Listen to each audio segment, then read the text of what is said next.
Nima uchun ko'p sayohat qilish kerak? Stress kamayadi. Sayohat bu miyani qayta yuklash. Yangi muhit, tabiat, havo almashinuvi stress gormonlari kortizolni pasaytiradi.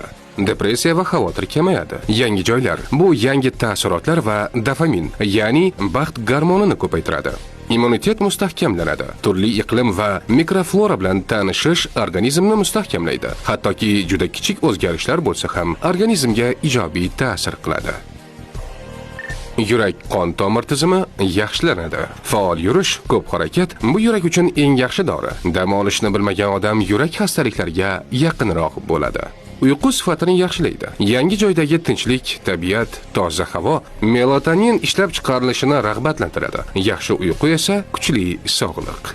Sayohat bu ichki olovga o't yoqadi. Har bir safar bu ichimizdagi to'xtab qolgan energiyani harakatga keltiradi. Yillar davomida to'plangan charchoq, rutinalik, zerikish bularni sayohat shamol kabi yulqib olib ketadi.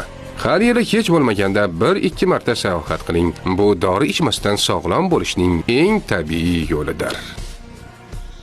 Salomatlik va strategik rivojlanish instituti ijtimoiy tarmoqlariga obuna bo'ling.